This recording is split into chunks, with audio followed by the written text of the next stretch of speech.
We have a really terrific green team here at UUI, as I'm sure you know, our environmental sustainability team. They do many different things. They provide us with information and opportunities to lead more sustainable lives. For example, next Sunday, they're hosting a recycling event out in the parking lot after church to collect your number 6 styrofoam. That's the hard, snappy styrofoam, if I may get technical with you. Bring it all here next Sunday. They connect us to advocacy, like collecting signatures for a petition to shut down a super polluting coal plant here in Indiana. And they host and promote speakers and events to connect UUI to the larger world of environmental thought and action. They connect UUI with people and groups who are doing good things here in our environment. I want to give a shout out in particular to Helene Hodek, who works tirelessly on behalf of the UUI Green Team, but it is a fantastic group with many dedicated volunteers. Helene is right there in the back. You can give her a hand.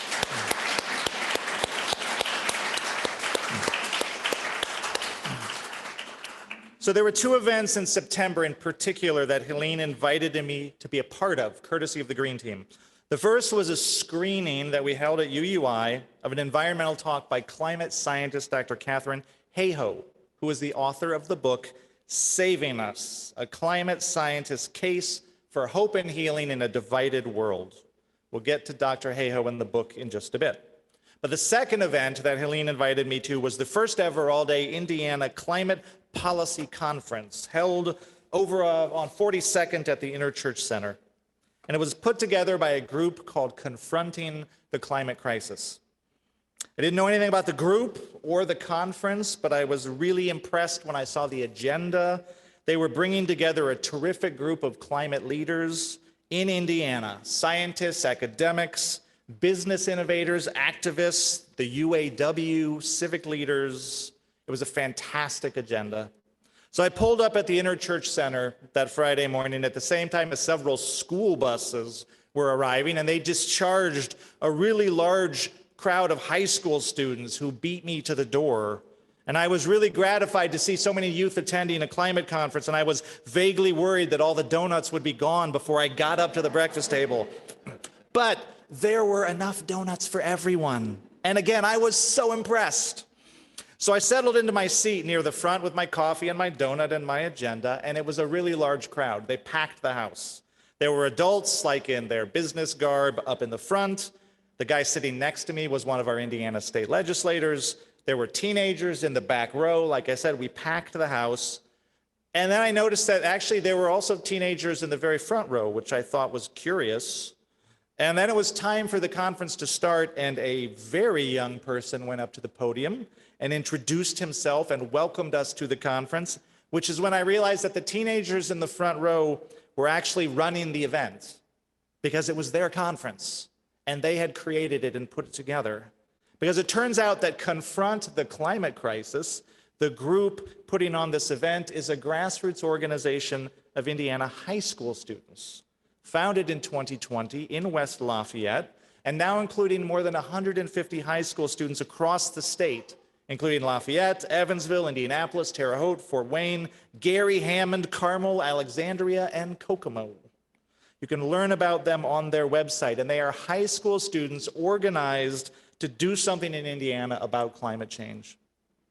And one of the things they did very recently, this organized group of high school students, was put together and run one of the best single-day conferences I've ever attended.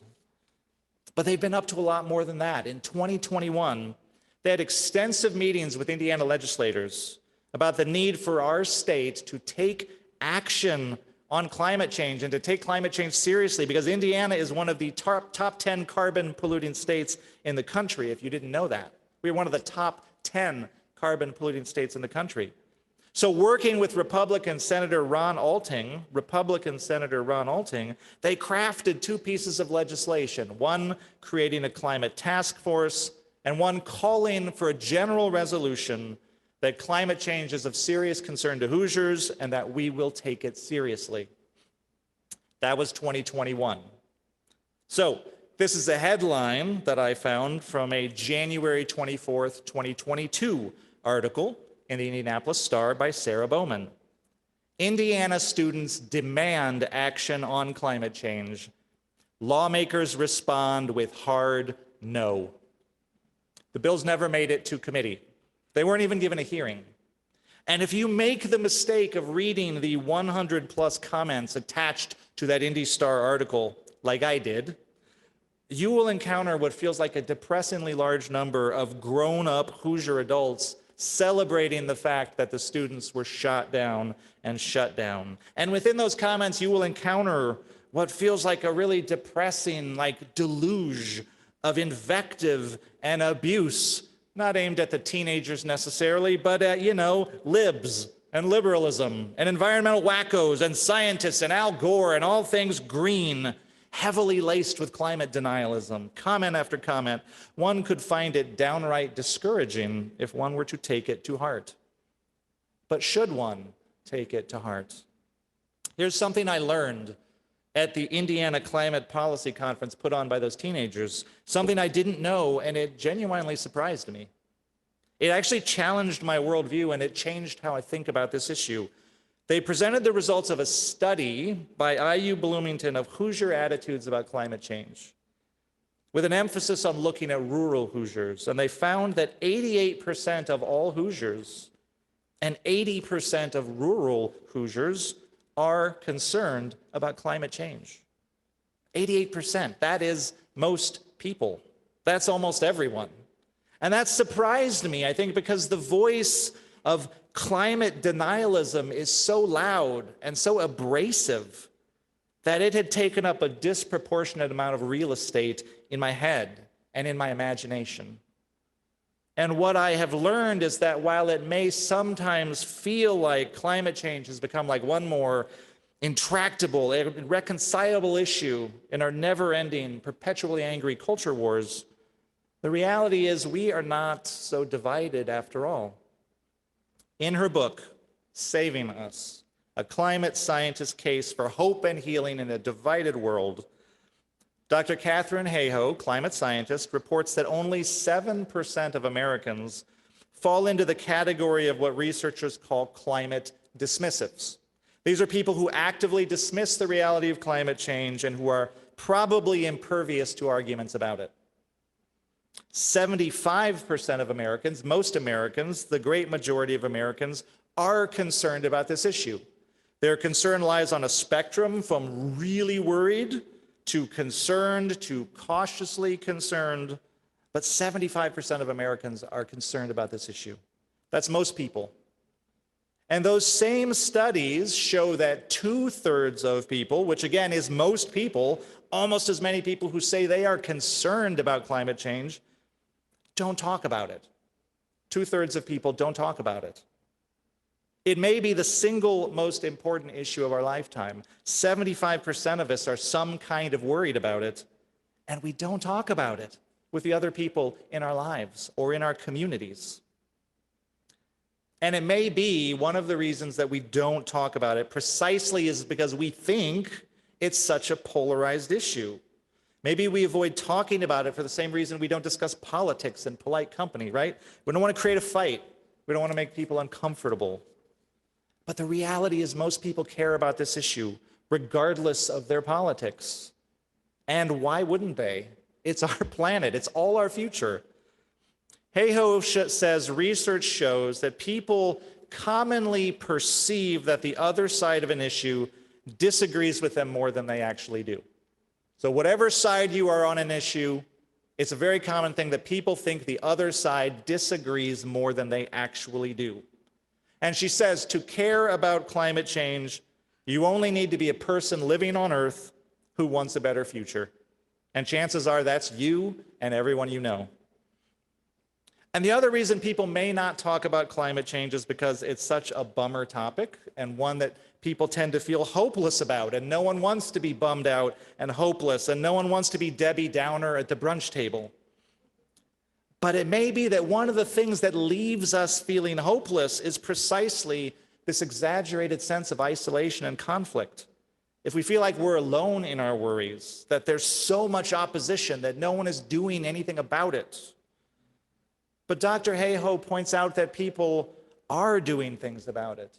millions of people in all walks of life, in all of our most important institutions, are working on climate change.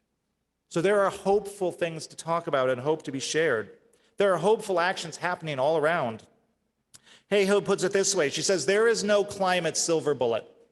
There's no climate silver bullet, but there is a lot of silver buckshot. We have ideas and we have solutions and we are making positive change and we are making progress. And the bad news is it's all happening too slowly. That's the bad news. We're doing the right things. It is all happening too slowly. We need it to happen much, much more quickly.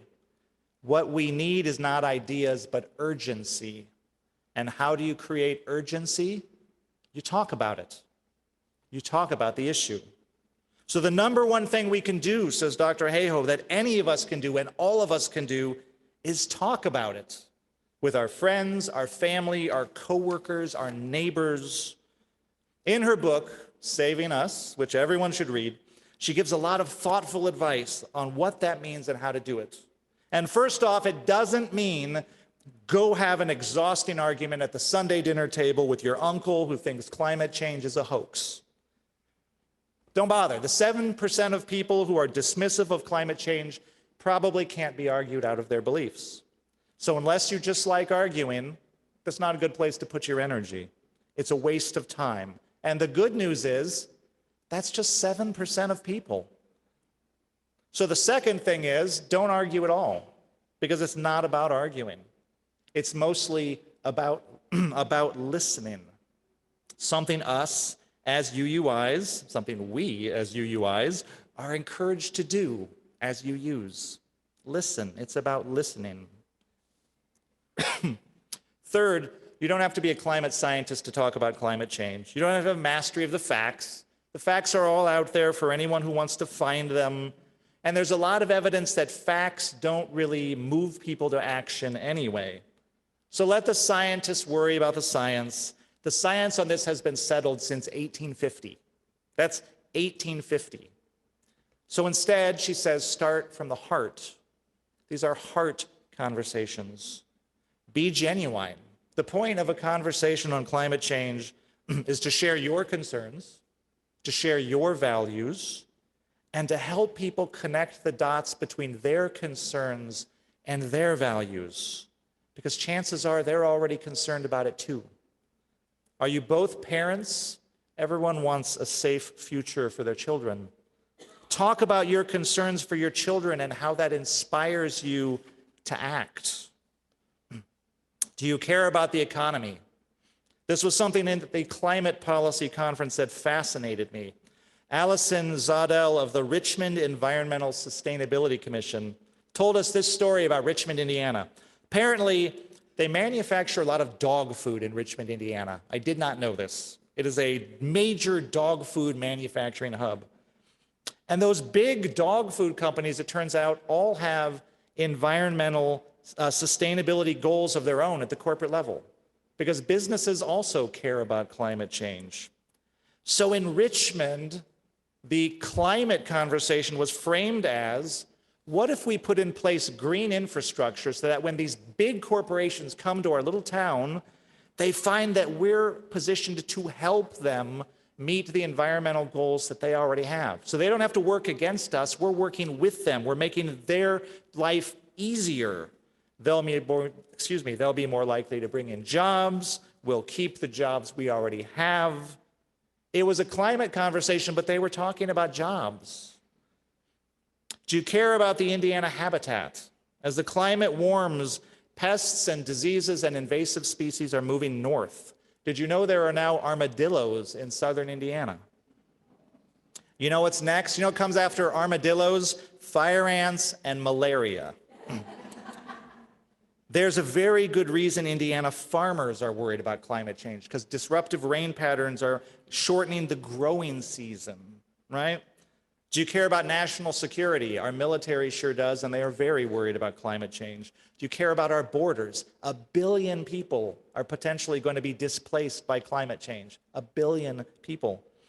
But here's another thing that Dr. Hayhoe says. We don't have to get all big and abstract and doomy And in fact, scaring people is also not a good metaphor, because a motivator, because when people are scared, they shut down.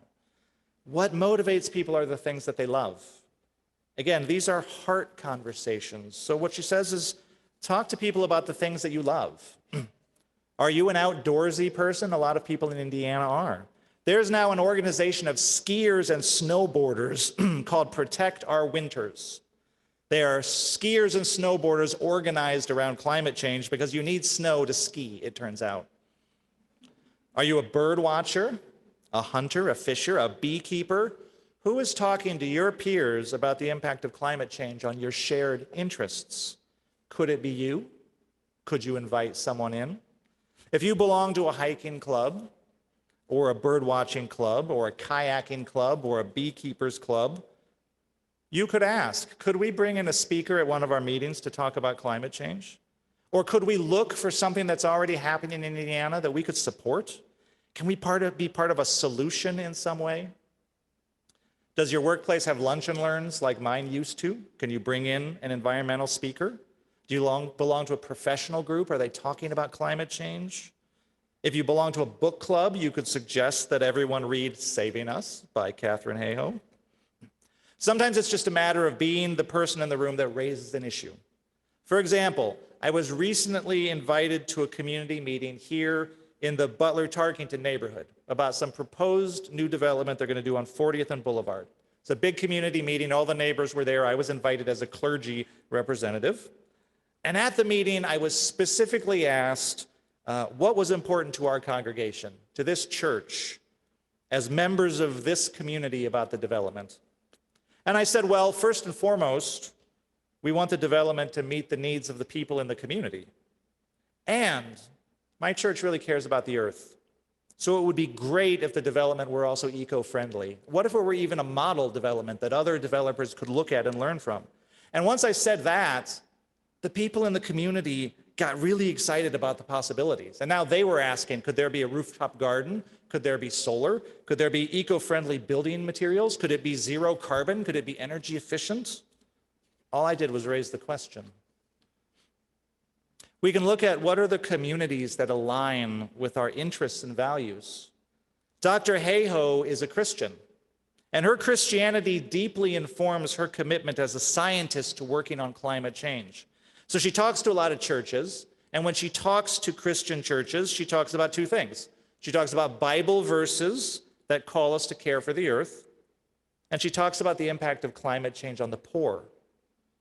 Because climate change is exacerbating the gaps between the haves and have-nots, and it falls hardest on the poor. And so she draws a connection between climate change and Jesus' teachings about caring for the poor. Now, as Unitarian Universalists, we may or may not have a shared theological language with a person from another faith community, but we can certainly say, I'm worried about how all this extreme weather around the world is hurting poor communities the most.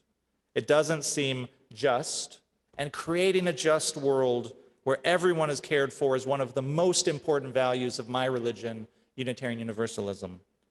Caring for the earth is how we care for everybody. And as a religious person, I'm drawn to this work.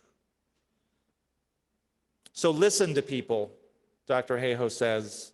Affirm shared concerns and values, and then listen some more.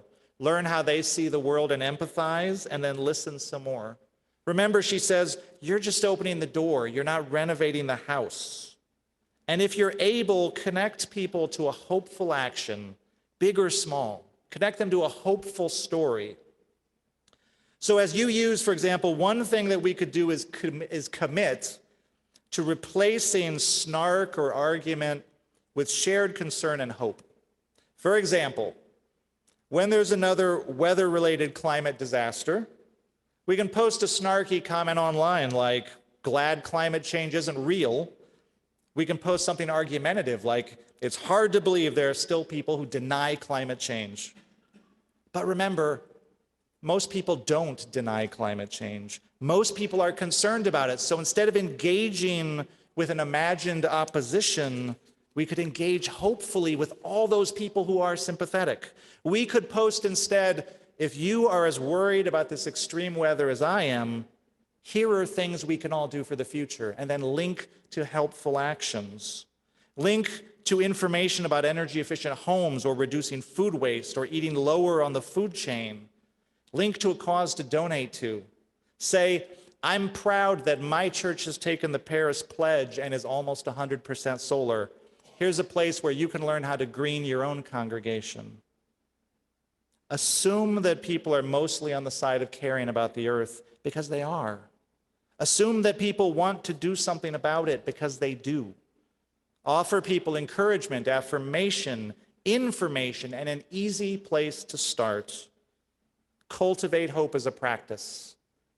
Act as though we're all going to figure this out together, and just maybe we will. As the poet says, this is no paradisal dream. Its hardship is its possibility. May it be so, and amen.